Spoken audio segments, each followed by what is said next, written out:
for that. And I thank you for being here. How many parents do we have in the room? Nice. How about AU alums? How about SPA alums? Yes, yes. Thank you for being here. How about students? Nice, nice. It's early for you. I appreciate it. I'm sorry. It's so good. So in SPA, we have a saying that the 2020 election is our Super Bowl. We all think about what we are doing to prepare our students, to inform them about what's coming, and to get them involved and active in the way that makes sense for them. And if that's our Super Bowl, this is the best pregame show you'll ever be at, I promise you. We are just so happy today to bring you this fantastic panel, and so proud to call the people up here our alums, our faculty, our friends, and it's just really an exciting day. So thank you for being here. I'm only going to do very top-line introductions because we want to leave all the time for a great conversation.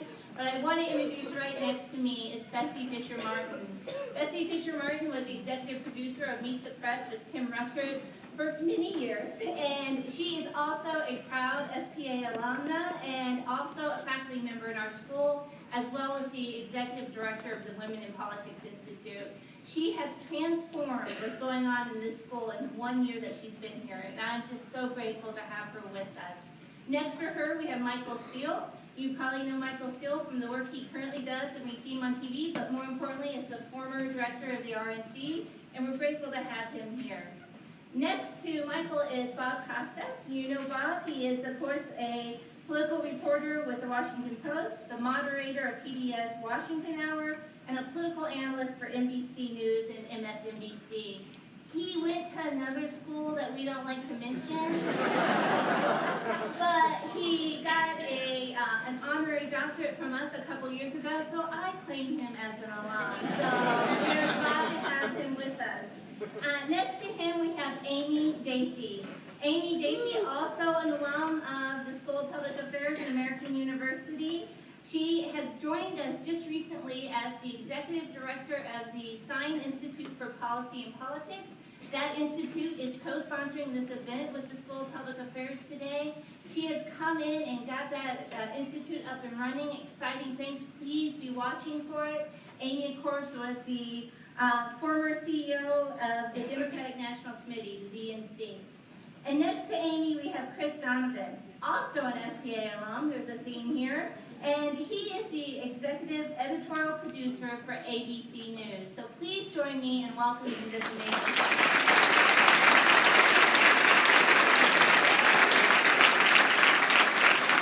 So now I'm going to turn it over to Betsy, and she's going to moderate today's discussion, and we're going to leave some time for questions at the end. So thank you for being here. Thank you. Thank you, Vicki. Welcome, everyone. We're so glad that you're here with us. So I want to give a shout out to my class over here. I'm teaching a Saturday class on the women's vote, and so they're over here. And so this morning, at the beginning of our class, I crowdsourced some questions for today from the class. And you won't be surprised about this, but the number one topic that everybody wanted to talk about was the big elephant in the room, impeachment, right? And how that is going to impact 2020. And so I want to start with that. We'll let Bob set the table for us, Bob, if you don't mind. Do a little opening of Washington Week here for us. And give us a sense of where we are now and what's sort of around the corner in this impeachment inquiry. Thank you, Betsy. Yeah. Everyone hear me? The TV guy needs instructions. Turn on the mic. Can you hear me? Yeah. Well, thank you to Dean Wilkins and the entire American University community. It's great to be here, great to be back. To understand where we are right now, let me take you back 4 weeks from today. 4 weeks ago, I was full of regret. I was sitting in the middle seat on an airplane, Air Force 2, heading from Andrews Air Force Base to Warsaw, Poland. And I was covering Vice President Pence. And I thought that you could not get a more boring assignment than covering Vice President Pence's trip to Poland. And I said to myself, I started to question my life choices. I was hoping Vice President Pence would air a good documentary or movie on the plane, and when he put the movie on, I recognized it was a documentary about Pope John Paul II. Now look, I'm Catholic, I love the good Pope, but it was so boring. and you can't use Wi-Fi on Air Force Two because it's a military aircraft. So I land in Poland in early September, and I'm the pool reporter. That means you chronicle the trip for the rest of the press corps because the rest of the press corps doesn't want to go. And I think to myself, maybe this will be an uneventful trip. I can kind of enjoy it a little bit, walk around Warsaw. And so we're staying at a Marriott hotel in Warsaw. And my first assignment that next day after we land is this meeting in a windowless conference room at the Marriott. And to me it seems humdrum, nothing of a meeting, a bilateral meeting as they say, with President Zelensky of Ukraine. So I go into this meeting and I think immediately it's just going to be an easy story for me to write. Vice President Pence will announce, as I expect, that he's going to give $250 million in military aid to Ukraine. That doesn't happen. Instead, I see President Zelensky, as close as you are to me, start bouncing his knees, nervous, this 41-year-old comedian and actor who just won the presidency of Ukraine in May, unhappy with the Americans sitting right in front of him, John Bolton, Vice President Pence. There's no guarantee from Vice President Pence that this military aid is going to go to Ukraine. And the Ukrainian delegation looks bewildered. And so the press corps, we start shouting out as the pool, are the Ukrainians going to get the money? And Vice President Pence tells us then, and the next day, we're still making a decision on that, but we need to see Ukraine address, quote, corruption. And so I came back to my editors and scratched my head. I said, what is going on here? I know Rudy Giuliani's been making all these moves in the summer, talking about Ukrainian corruption, but this military aid is truly being held up. And that was just 4 weeks ago. 2 weeks from then, the Washington Post scoops that there's a whistleblower complaint, and now 2 weeks from that report, we're here facing an impeachment inquiry on Capitol Hill, all because of President Trump holding this military aid hostage. It's alleged that he maybe had a quid pro quo. That's going to be up for Congress to decide. But every minute now, Vicki called my show Washington Hour. It feels like Washington Hour. A barrage of news and headlines. And every day, Republicans now are being confronted with choices. Democrats are trying to also make choices about whether they can keep this process narrow. And you are all, as American university students, living through history. Thank you, Bob.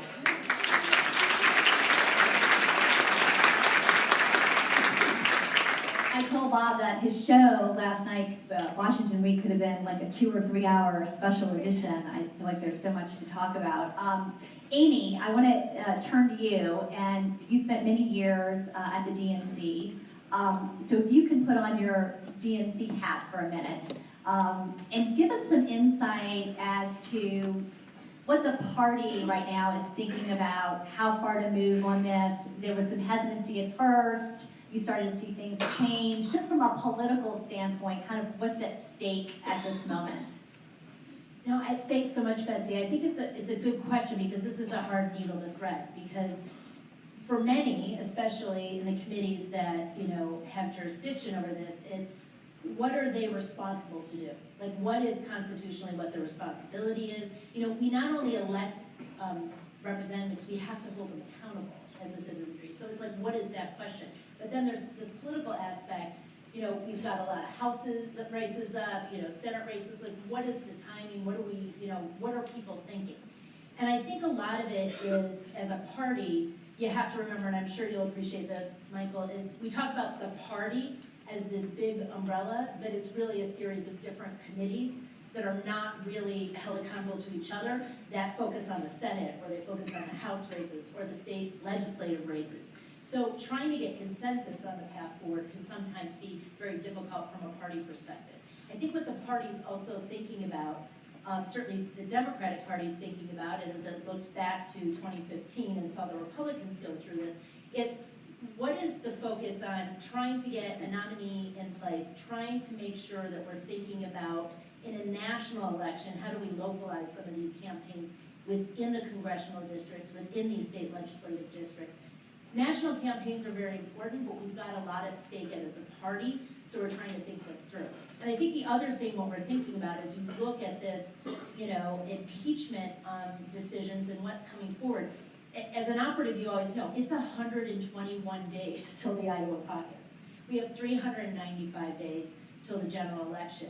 So a lot of what we're thinking about is, what do people care about in those 4 early states that actually get to make some of these decisions early on about who they'd like to see as their nominee. And I think that's one of the things that we're thinking through as you're threading this very hard needle. What are the responsibilities, and then what are the implications politically, and trying to pull that together. Thanks, Amy. So, Michael, how happy are you that you're the former chair of the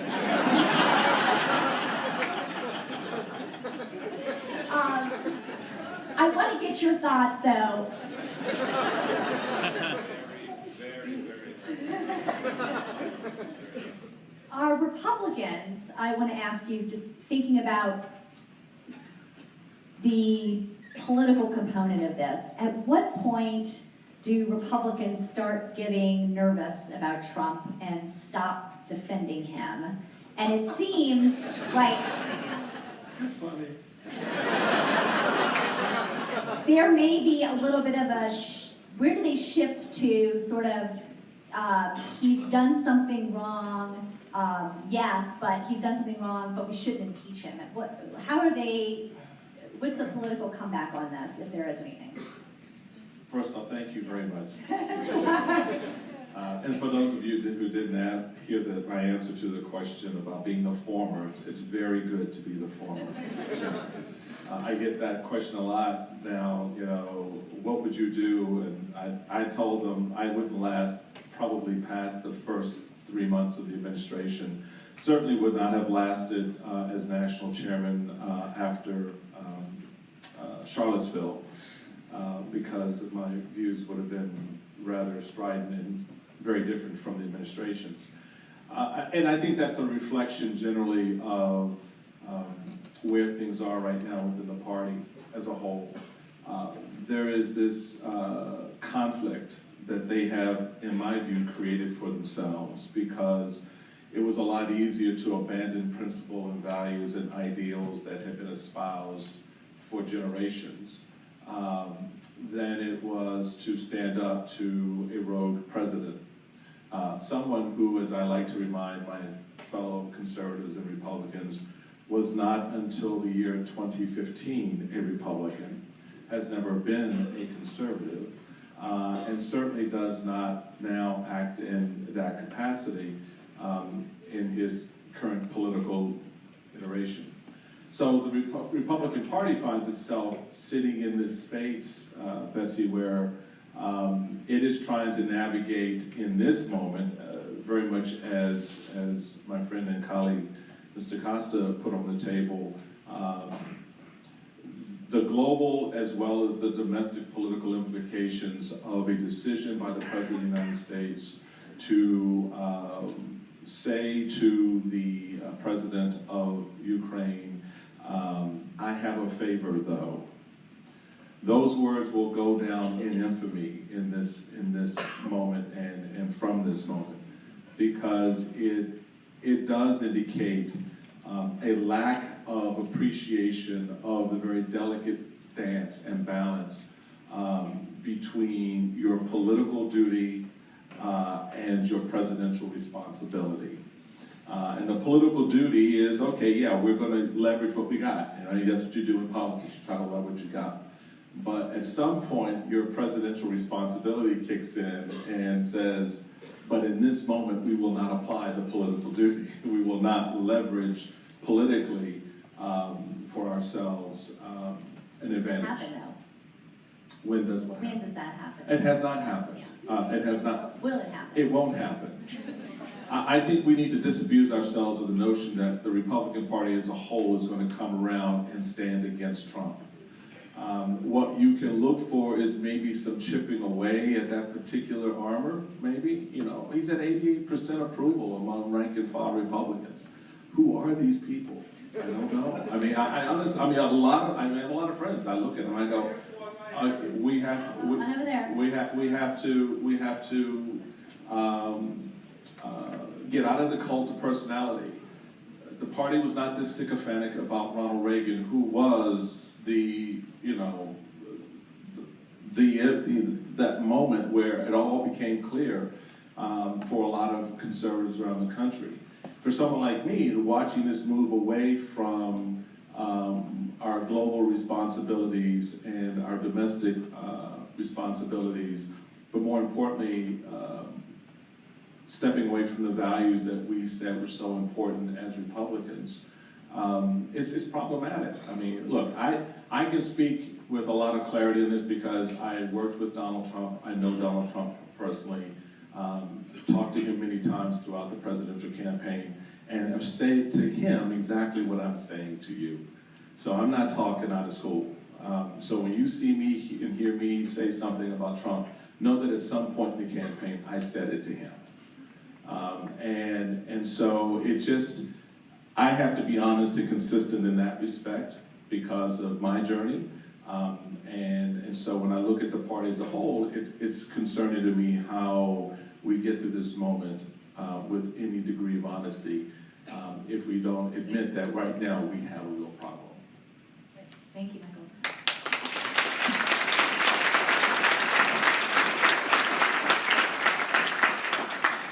So I want to bring in my friend and former colleague, Chris. And I want to tell you first, since this is alumni weekend, Chris used to intern for me when I was at Meet the Press. And the way I got to know Chris, because all things are related to AU, when I was an undergrad here, I was in the sorority Delta Gamma, yay. And my little sister in the sorority, after I graduated, was the TA for an American political class, a government class, that Chris was in. And so she made arrangements with me to bring her class in for a special showing of Meet the Press. We let them come in and watch the show on a Sunday morning. And Chris came in her class, and he was completely enthralled and a total political junkie, and said, I want to intern. And so sure enough, he did. And then the rest is history. And now, he spent many years with us at Meet the Press. He was our great producer, terrific research. And now he is leading all of the research efforts that go into the very big political interviews that go on at ABC. So he is attached with George Stephanopoulos and is the brains behind a lot of those great questions that you can hear asked at debates and in other interviews. So I'm hoping, Chris, you can take us like a peek behind the curtain at coming from a place like ABC News now and the big interviews that you guys are doing, the debates and whatnot. What goes on sort of behind the scenes as you try to make sense and you guys try to make sense of the import of this moment and impeachment and getting the facts out and doing some of those big interviews? You guys just had a big Pelosi interview too, right? Yeah. Hello, everyone. I was telling Betsy it was not to date us, but it was 25 years ago. Next month, I started an internship. I have the luxury, I have what I think is the coolest job in journalism, not to offend anyone else, because I think you're awesome. And what everyone does is really cool. But I get to be behind the scenes, and I spend all my time, all week, just reading and trying to reach out and learn from a diverse group of people on both sides of the aisle, all sides of issues and stuff. And because Betsy and I were both kind of disciples of Tim Russert, we have a strong belief in history and going back and looking back and trying to be reflective on the current events and how history either sometimes repeats itself, or the famous saying, either repeats itself or rhymes. The history actually doesn't always repeat itself, it rhymes.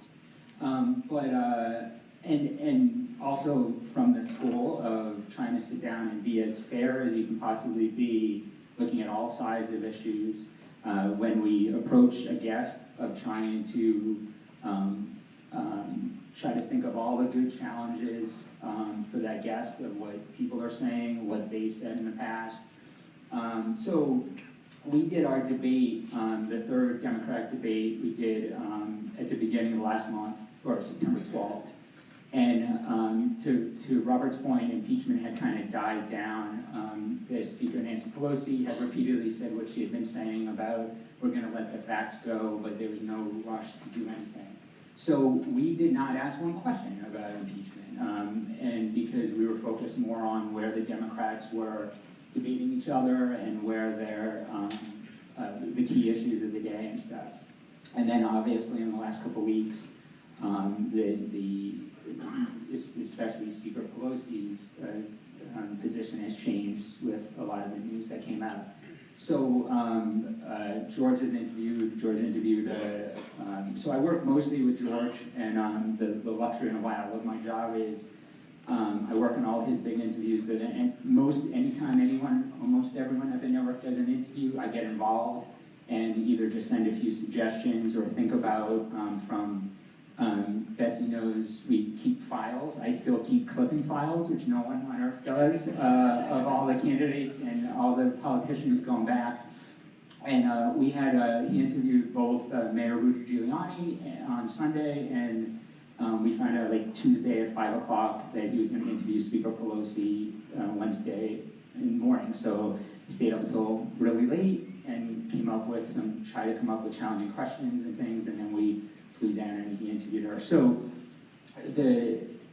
trying to think about, like I said, there's a lot of noise on both sides, there's extremes of both sides, and having to kind of weed through interviews, how Robert's stories, what everyone does, it's subjective, right? Not like just giving political opinions, but it's subjective on what's important and stuff.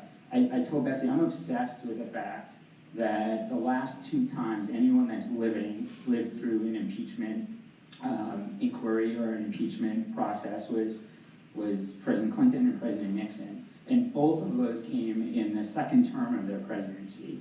They were term limited, they could not run again. The only remedy that critics of theirs or people that thought they went too far was to impeach them or censure them or do anything like that. This is a unique situation in that case, in the last 2, that we are less than 13 months from the next election.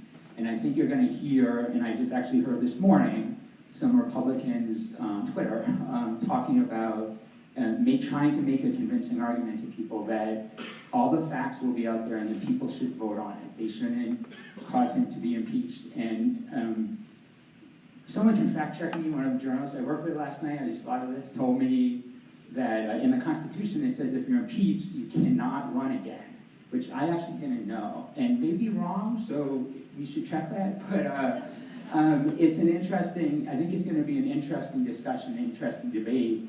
And I brought this up with someone, and they pointed out that Andrew Johnson, the only president, Clinton and Andrew Johnson were the only 2 presidents to be impeached. That happened in an election year, 1868. But I would argue in some ways, I don't think it was in the heart of the election year, but an election year in 1868 is a whole lot different than an election year in 2019 and 2020. And I'll shut up. Good point, Chris. Thank you.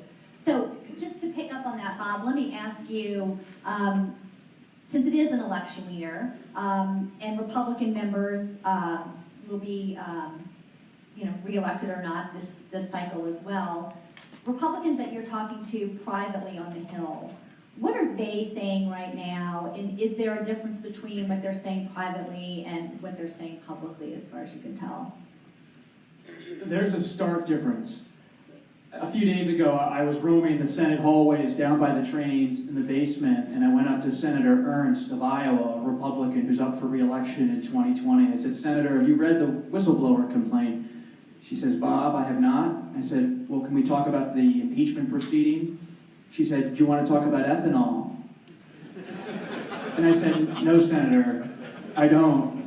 With all respect to corn and ethanol. She said, well, if you want to talk about ethanol, I'll talk about ethanol. And then she got on the train and left. And now they're on recess. And she was just facing constituents on Thursday in Iowa. And one of her constituents, as some of you may have seen, asked her in a frustrated way, where is the line? Where is the line?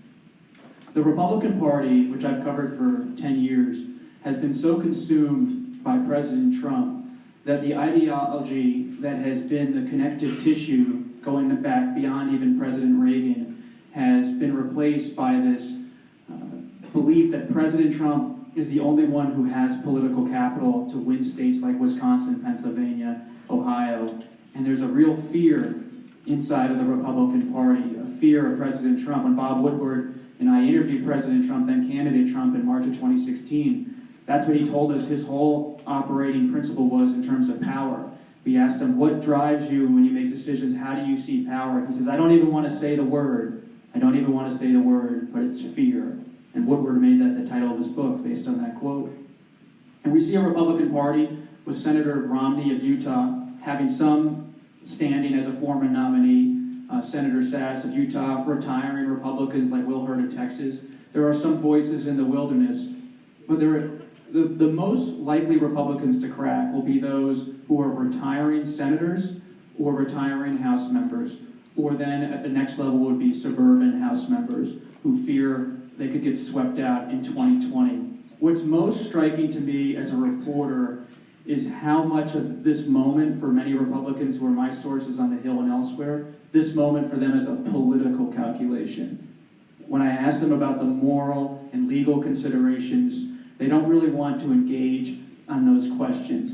And the Republican Party, President Trump, whether you love him in this room or you detest him, he will be a historic figure because he has overhauled in a major American party in fundamental ways, not just in terms of making protectionism on trade and hardline immigration views the center of the party's entire ideology, but he has made the party all about him. At its core, it is now the party of Trump.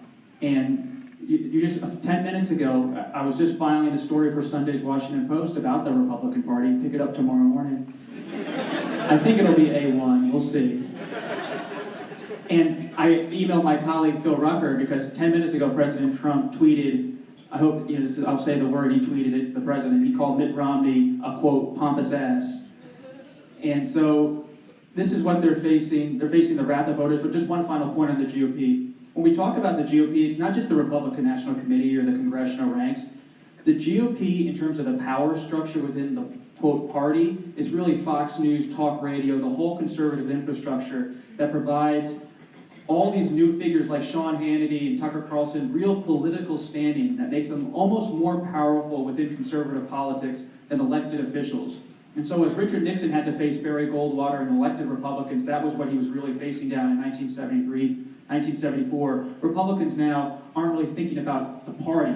They're thinking about the wider world of media and activism that confronts them. Such a good point, Bob. Michael, do you want to weigh in on that? Yeah, I mean, I think Bob hit it right out of the park there. I can recall, you probably remember my infamous entanglement with Rush Limbaugh. When I referred to Rush Limbaugh as, I was national chairman, newly minted, as an entertainer. And the backlash within the party was mammoth. In fact, we lost income over a 3-week period. We watched our contributions take a nosedive. That's how powerful that piece, that voice is within the party. And what was ironic about that was when I talked to Rush about it, he laughed and said, yeah, that's basically true. I am. That's what I do. But the politics and the power that was realized was what was most important. And that has just grown exponentially over the years. And it really, I think in the main, we can get caught up in the politics and we can get caught up in the partisanship. And we can scream, I'm a Trumper, or we can scream, I'm a never Trumper. But at the end of the day, folks, it boils down to, are you an American? Because the 3 most powerful words in our founding documents are we the people, not I'm a Republican, or I'm a Democrat. And when you are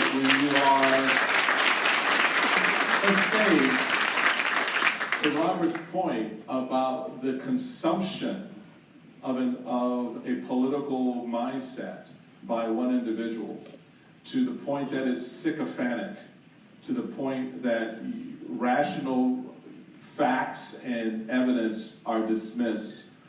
The fact that the leader of the free world can refer to the former nominee of his party, a sitting United States senator, as a pompous ass because that senator disagrees with his behavior in his job.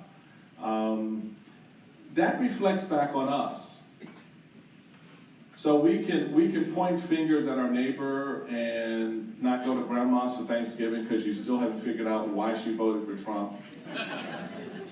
Or talk to your cousin because you don't understand what she was thinking when she decided to support Hillary Clinton.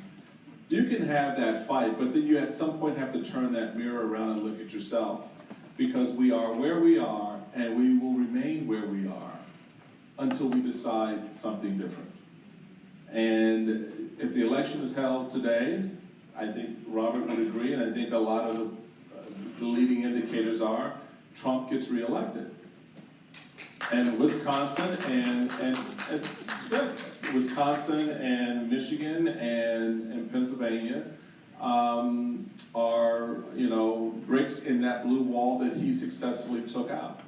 The question is, how do we respond to that? If, we have some problems, and again, our problems aren't necessarily policy. I mean, I go on TV, I'm not debating healthcare policy. I'm not debating immigration policy. Why not? I'm debating about Donald Trump's behavior. Why not? And so the question is one of, not being rude like the president.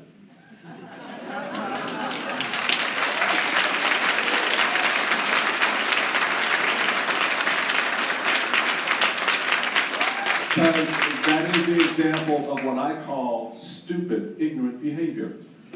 If you cannot have a conversation and sit and listen, that's where we are, people. We can't even listen to someone complete a thought without emoting a reaction. And I remember growing up in this city where that was not the case. I remember when Democrats and Republicans went to dinner and had conversations over dinner, even though they beat each other up during the day politically. We all like to lionize the behavior between Tip O'Neill and Ronald Reagan, who beat the crap out of each other politically, but at the end of the day, had a glass of scotch and talked about the next day.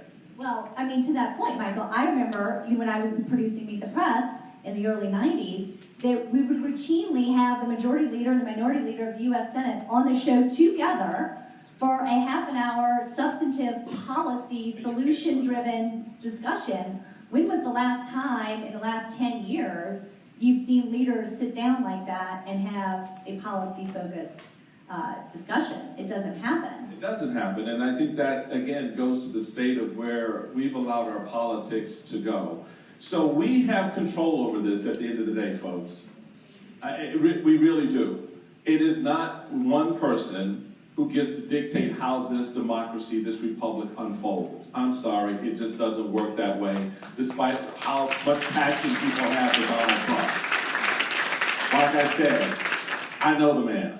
I don't know if you do, sir, but I do. And so I can tell you that the course we're on right now, it ain't good, all right? And you're either going to say it ain't good and do something about it, or you're going to accept it, and I don't want to hear you bitching afterwards, because that's where we are. And you need to understand that, and you need to appreciate that, and you need to go into that space honestly and stop pretending that some elected official in the Republican Party is going to go down to the White House and tell the president, you need to change your behavior. That's not happening. Or that this is all going to get resolved because Adam Schiff is going to do an investigation. At the end of the day, it comes back to our doorstep because we, the people, are the government.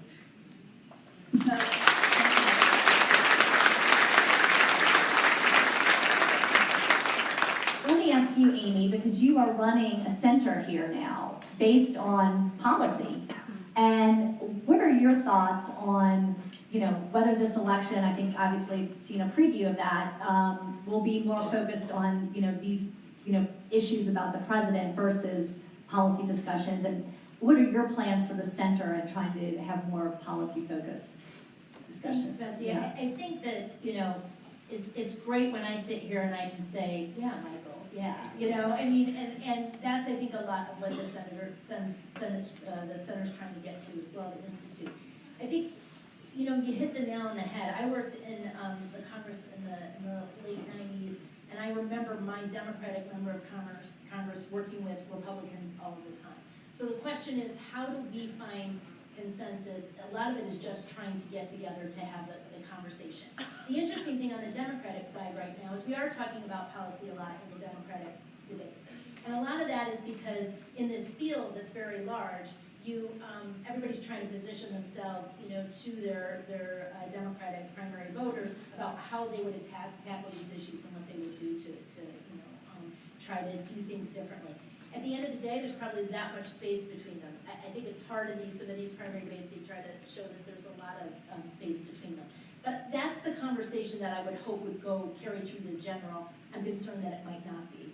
Simply because the leadership here is not talking about issues and is not talking about, what the solutions are to some of the biggest problems facing us as a nation. So the question of what the Institute certainly wants to look at is, where are these pockets of innovation happening? Where are these pockets happening, around the country? And this is why so much of the focus, and I understand because I sit there, watching it all day, talking, to former colleagues and to journalists and people on the Hill, is this national election. What's happening and what's really important is we have elections that are not just for the president, and with all due respect, the president is a very important part of our process, but who is making decisions for us at the federal level? Who is in our state legislatures deciding issues that matter to us on a daily basis? This is the place where I think we can find consensus. There's really good examples of people trying to work together in various chambers throughout the country. These are some of the things that we're trying to highlight and shine out of the Institute. There's examples from history, huge, policy debates in the past where people have had to come together to find, consensus and do that. And it's happening and incubating a lot of times around the country and sometimes internationally, which we want to shine that light on too. I think we have an opportunity to push our elected officials in this election. And I want to remind everybody here, because there's probably a lot of you that live in Virginia, we have an election this year. So don't forget that. Look and see when you have local elections, when you have, Virginia, Kentucky, there's elections this year. These matter. And I think sometimes we wait every 4 years to vote for one branch of our government when it matters all the time. And this is our responsibility to force the issue with our elected officials about what are the issues that we care about. And I think the really interesting thing is, what are people talking about and what are they concerned about in Iowa, in New Hampshire? You're on the road, you see it a lot. And, the question, for me is, what are the issues that they want to talk about? And I like when you have a healthy primary and a lot of people are trying to get people's vote in these primaries, they do have to go to these states and talk about the issues and what they care about. And I think we can still force that conversation to happen throughout the election. Great, thank you. So Chris, Mr. New Hampshire, Chris is from New Hampshire. So, in fact, when Chris was an intern for us at Meet the Press, this is pre-Google, just to date ourselves, but during the summer when he was home, he would clip the articles before the, leading up to the presidential race, he would clip the articles out of the New Hampshire papers, put them in a manila envelope, and mail them to me at the show. So he knows a lot about New Hampshire. So talk about those early states, Chris, and how they are so important in the primary process, and what's your take as somebody from New Hampshire on the size, the influence that they play in the presidential primary process? Yes, and one of the things I actually thought of this morning was, we always talk about the first website that political website we would pay attention to. It was Bob Dole's 1996 presidential campaign website. And about a month ago, ABC News shares all their information on distribution and email lists. So I get thousands of emails a day, and I've been there 5 years, and I still haven't figured out how to sort through everything. But I'm on everything. I'm on Good Morning America lists that talk about more pop culture stuff. And someone on Good Morning America sent around, hey, the Bob Dole website from 1996 is still around. And I was like, oh my God, no one knows like except us. And that was like the coolest thing. And I was a really cool kid, as you can tell.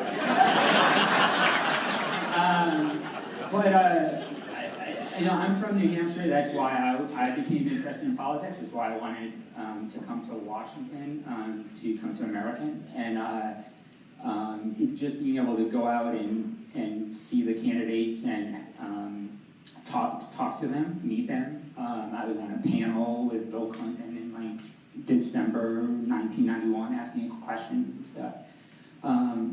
And what I think has been I think everyone would agree is a positive development over the past decades is used to be Iowa and New Hampshire, and less focus on very, very concentrated, two very white states, very very same kind of, in some cases, rural parts of New Hampshire and Iowa, and they had an inordinate amount of power to choose people. So I think both parties recognized that, started South Carolina, and one of the 9,000 reasons I'm not on TV is I never know how to pronounce things right, and I say Nevada, and I know there's a right way and a wrong way, and I always say it the wrong way. But it is those early states. I think I went back and looked. I was fascinated. It's cliche in politics to say it's still early, you never know what's going to happen, but it's true. And the last two election cycles, Donald Trump took the lead in the Republican primary and then never gave it up. And Hillary Clinton was way ahead at the start, and Bernie Sanders had a challenge. But in 2012, same thing. Obama was way ahead, and Romney kind of led for most of the campaign and stuff, especially this time. I went back to look in 2008, the open in both parties, and in this week, the ABC News Washington Post poll showed Hillary leading by 33 points over Barack Obama. So if you just, I know a lot has changed in 12 years, and a lot about Twitter, a lot about media, and a lot about how people do stuff. But on the Republican side, Rudy Giuliani was leading by 17 points over the late Fred Thompson. So we all know in 2008, Hillary Clinton was not the nominee, and there was never a Republican nominee, Giuliani or Fred Thompson. It has changed a lot. Those states are going to play a huge role. I really didn't answer your question. No, that was great. But I mean, and the people in those states take it very seriously. Yeah. I was in New Hampshire a couple weeks ago and went to check out a Kamala Harris rally, and it was like a house party, in someone's backyard where they're talking to people, and she does her shtick, and then she makes the mistake of leaving right afterwards. Well, there was a line of people up at the volunteer table saying, "Wait a second, she needs to stick around. This is New Hampshire." And very upset they didn't get a selfie, they didn't get a personal conversation with her. And it's the biggest, it's lessons learned too. Right. Like politicians, just like people have experiences, they learn stuff, they learn what worked, what didn't work. And Bernie Sanders is a perfect example of that. When he ran 4 years ago, he didn't really want to deal with selfies, he didn't really want to deal with, he was going to just give a big speech and then talk to people and go to the next thing.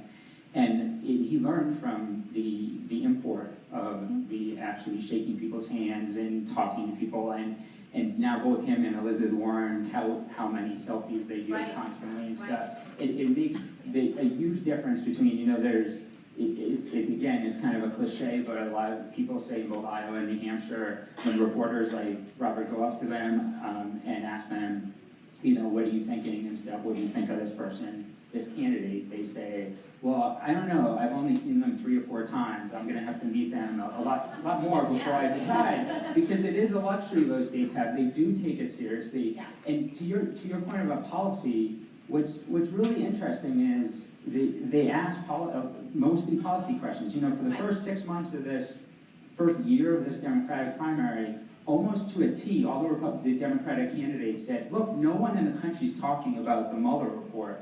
They're talking about, we have to do that, but I'm talking about policy. They kept repeating that over and over again. It's one of the unknowns that we're going to find out if the Democrats keep saying that, or if they keep, and that's what Nancy Pelosi and all the Democrats in Congress, I think, have been telling Robert and other reporters this week, that they're going to go back, they're going back to their district, and the smart ones are saying that they're listening. Other people are saying, I'm going to explain it. Right? Yeah. But most of the members are saying we're going to be listening to what people think about what's happened the last couple of weeks and stuff. Yeah, and the candidates are they're much more accessible in those early states. And in fact, I'll put a plug in for a class that I'm co-teaching next semester that we did last cycle as well on the presidential primaries, where we actually take students to New Hampshire during the primary, and this year we're going to also take students to South Carolina. So it's a great time for them to be on the ground. The candidates are accessible. They can see so much and learn so much from those early states. Bob, do you want to say something? Just a quick point in addition to Chris's great points. When you think about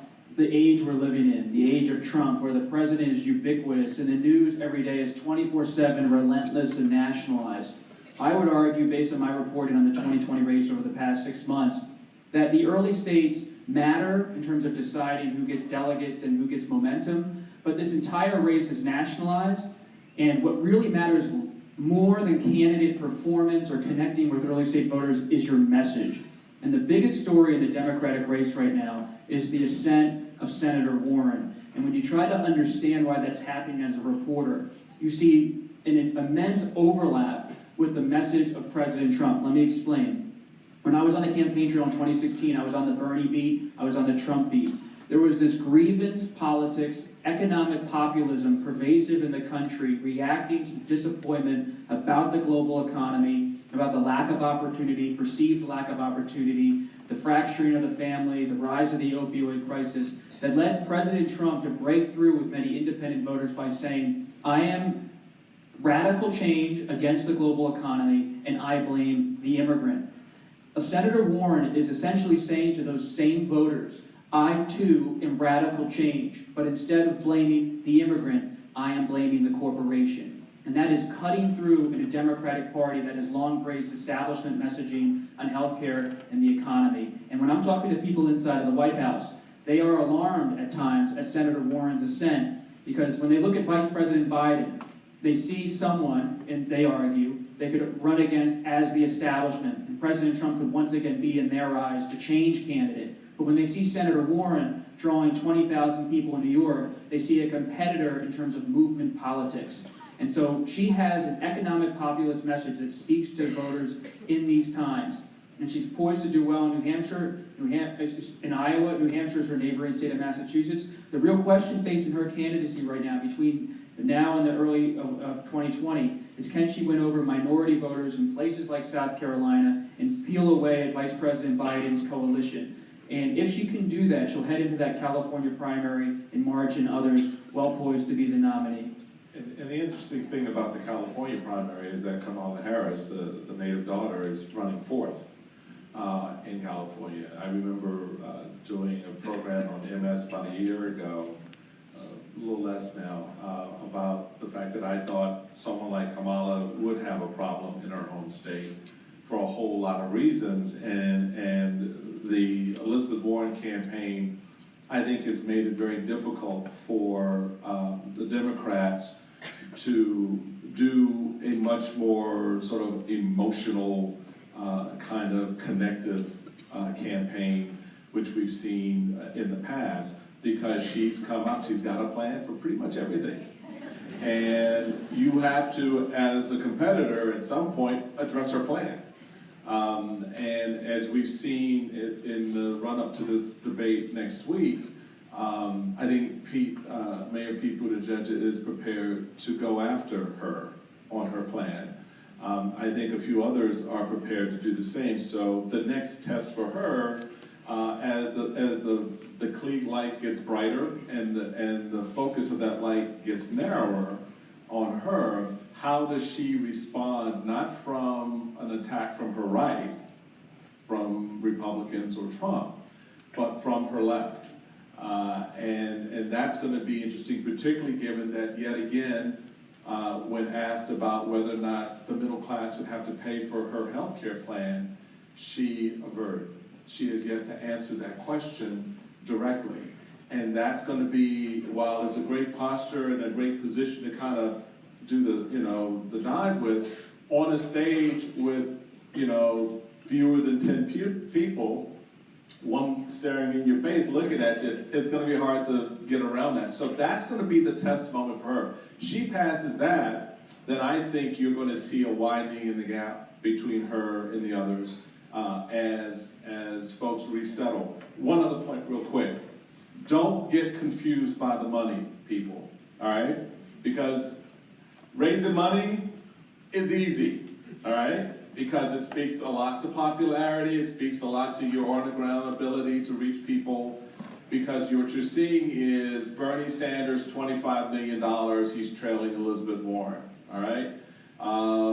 But you also see Biden, 15 million, and he's second or first, depending on the poll you're looking at.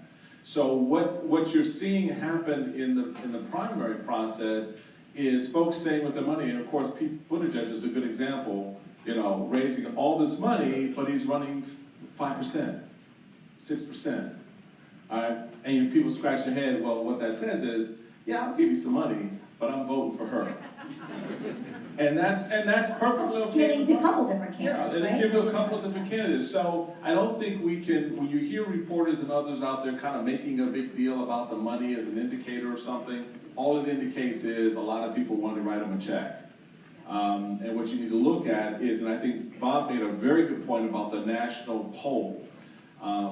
These candidates are now running in 4 states, but they're being polled as if they're running in all 50 states. And so it doesn't matter what they're polling in California, it doesn't matter what they're polling in Maryland, my home state, it doesn't matter what they're polling in Florida. What matters is how they're polling in Iowa, New Hampshire, South Carolina, and then Nevada. I know we want to get to some audience questions, but I want to just follow up with you on one quick point on Elizabeth Warren, Michael. If she is the nominee, given what you know about the Republican Party, do you think that her message would be appealing to sort of the disaffected Republicans, because she is obviously more progressive? Yeah. Can she resonate? Can she get votes of the anti-Trump vote in a general election? That's a little bit hard to really digest right now. I have actually seen polling that reminded me of polling that was done in the President Bush 41 re-elect effort. And that was polling that showed that when you laid out the policy, a significant number of voters liked the policy. When you attached the name, they were like, it cut in half. Like Obamacare. It's like Obamacare and the ACA. When you poll people on the ACA, 55–60% support. When you attached Obama's name, it dropped to 30%. So I think with Elizabeth Warren, there's a little bit of that going on. There are some features of what she's saying, going back to what Bob was saying about the Bernie Sanders, Donald Trump voter in 2016, and that was actually a person. I met a lot of them because of the very way that circle kind of completed itself around globalization and the economy and how people were being treated. I think she can make that case, but where I think she will fall down with a lot of those sort of center-right, independent, and Republican voters is the explicit nature of what she's going to do on the border, what she's going to do with her health care plan, whether or not she's actually going to require me to give up my health care plan to go into her health care plan. And so I think that's where we're going to wait and see whether or not that really resonates to the point where she can pull those voters. And then, of course, like you said, the whole minority piece as well is going to be interesting. Great, thank you. So let's take some audience questions. Yes, right here. Do we have a mic or anything that goes around? Or hold on, what's your mic?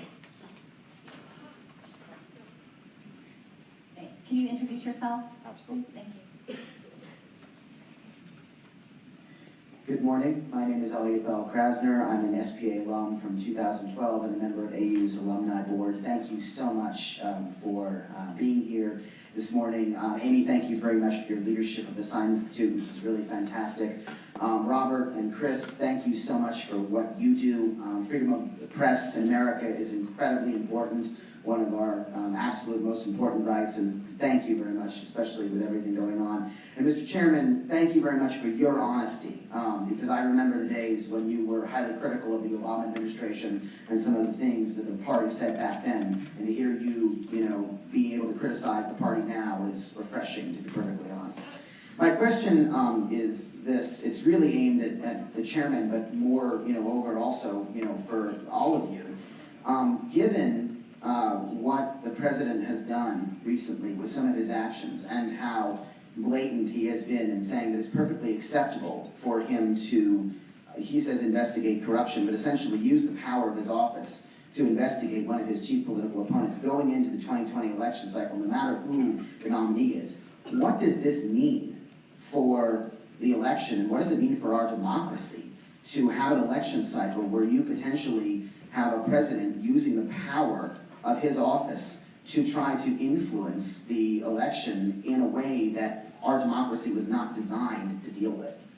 I think that's an incredibly good and important question, and it really relates back to what I was saying before about how we respond to this. This is all very new. We have an expectation of individuals who hold that office to adhere to the principles and the ideals of it, but most importantly, uphold the Constitution. The Constitution is at once explicit, other times vague about certain things, certainly relating to the behavior of the occupants of office. There is no real clue, but we sort of, intuit and impute a certain attitude, if you will. So I think this is our test in how we digest what we're seeing, and whether or not when the president says, I have the absolute right to fill in the blank. Never in the history, our modern history. Now, I don't know what Jefferson said when he was president. I don't know what Adams may have said. But I know that in our modern hearing, we've never had a president stand up before the American people and say, I have an absolute right to do whatever I want to do.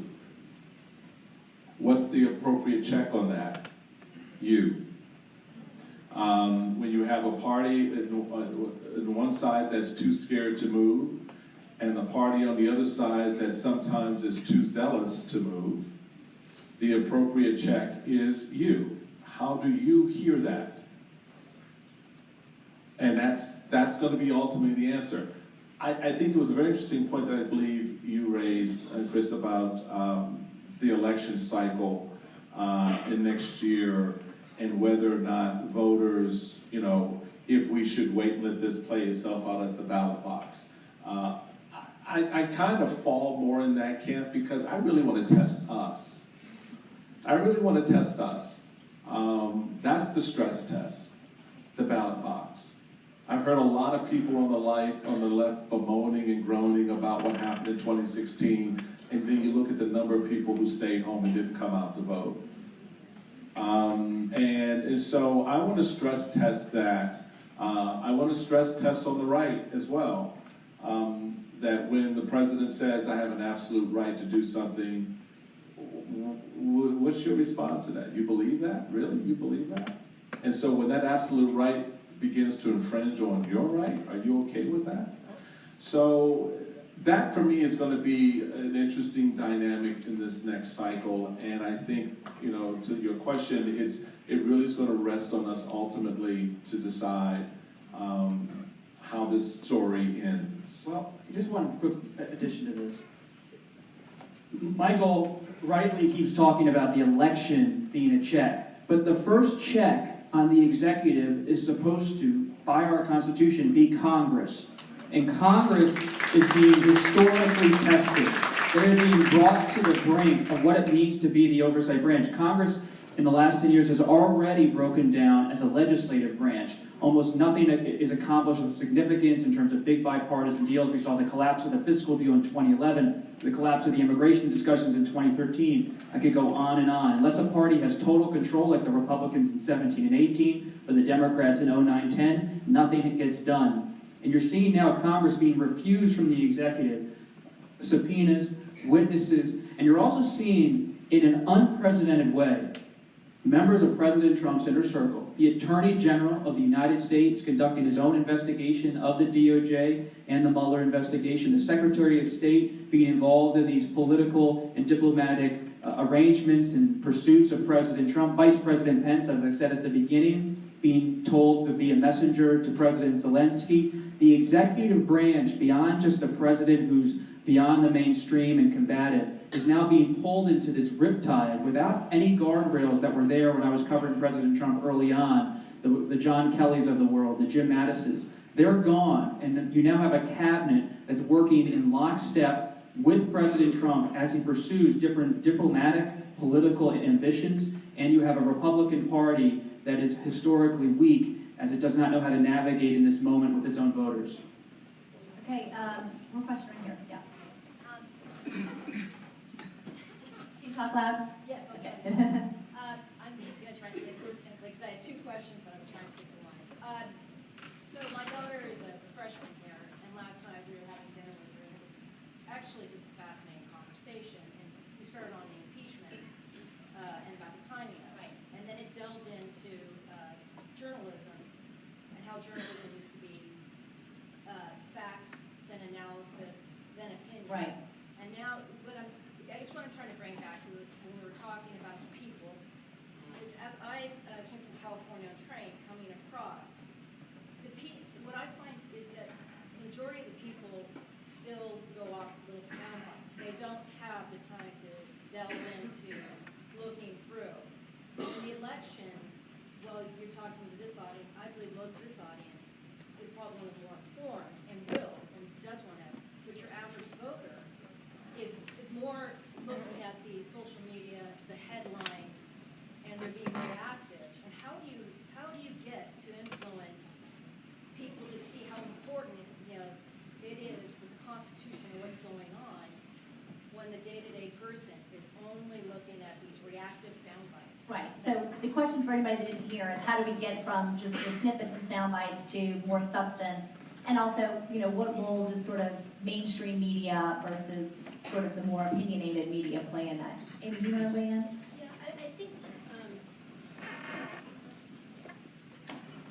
I think one of the biggest concerns for me, and as I've seen in the trajectory of my career, is when I worked for members of Congress, when they had a local media outlet that actually, on a day-to-day basis, either held them accountable and asked them the right questions, or also helped to highlight the good things they were doing within their own community. I think the biggest concern for me is that a lot of that has broken down.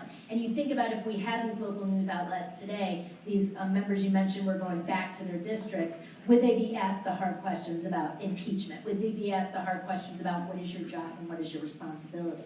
I appreciate that we have to go to where people are consuming information, and again, it's, we all feed into, Twitter and some of these, places where they get information. I think the biggest challenge is when I first started working as an operative in campaigns, what we would do is throw information out and the people would come and consume it.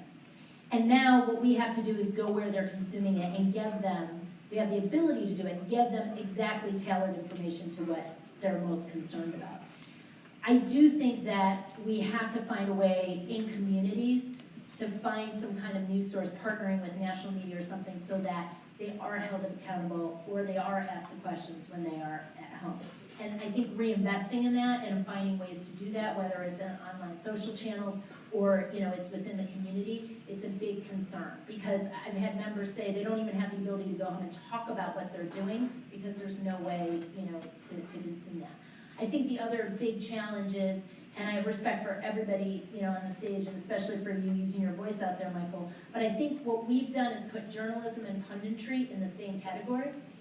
And even when we're having a panel on CNN, we never differentiate between who's giving their opinion and who's reporting the facts. And I think we can do a better job to make sure we're being very clear about that. And so when people are consuming that in these various places they're getting it, to make sure they're understanding that it's opinion versus reporting. Yeah, and I'll put a plug in for Bob's show, Washington Week, because you have journalists around the table and you're doing analysis, no punditry, on Fridays. So if you want to see real journalists talk about journalism. Real quick, I really appreciate that, Betsy. Washington Week only has reporters, no columnists, no newsmakers. Sorry, Michael. I was never asked. So sometimes congressmen will come up to me in the hall, they'll be like, so, Washington Week, can I be on? And I'll be like, you don't understand the show. But I think one of the real challenges is I talk about the Congress being tested as an institution, the press is being tested as an institution, and I try so much as a reporter at the Post, at PBS, and NBC to be very careful to stay down the center, because as much as half the country seems to come up to me on the campaign trail and say, thanks so much for what you're doing, you all are heroes, I'm very aware that 50%, if not more, I don't know what the number is, do not see the press in that way at all. Now, the institutional credibility of the press has been significantly eroded by attacks from the right, fake news, but also attacks from the left. Senator Sanders saying corporate media and those types of things. And so we, as an institution, have to wake up every day, I believe, as reporters, and not pat ourselves on the back, to not act like we're political actors at all, to resist being politicized, to stick to reporting, and let the story tell itself. It's a little bit of a weird thing for me to move out of politics into the media space, and to your point, oh my gosh, the line gets blurred so quickly. But to the journalism students in the room and those who may see this, if you want an example, and I'm not blowing smoke here, I'm not saying this because I've known this guy a long time, but right here, no, I'm gonna give you an example. I'm gonna give you an example. Whenever you hear Costa on air, whether it's on my network or his own program, he starts the conversation this way, according to my reporting. And what you hear next is going to be based on his factual understanding and representation of those facts. He makes it very clear, this isn't my opinion, this is according to reporting that you can go check me on. A good reporter will start their conversation and even necessarily end their conversation by letting you know, according to my reporting, according to the sources that I'm speaking with, according to the notes in front of me that were dictated by, by the conversation I had with Senator X. So for those of you who are looking at journalism as a profession, you have the opportunity to learn by watching those men and women who are out here every day, like Chris and like Robert, and even those behind the scenes like Betsy, who put that integrity out there by saying to the public first, according to my reporting. Well, thank you, and according to the fact that the dean here, I think, is giving me the hook. I think we're going to have to end it there, but I wanted to thank you all very much for being here, and thank you to the great panel for your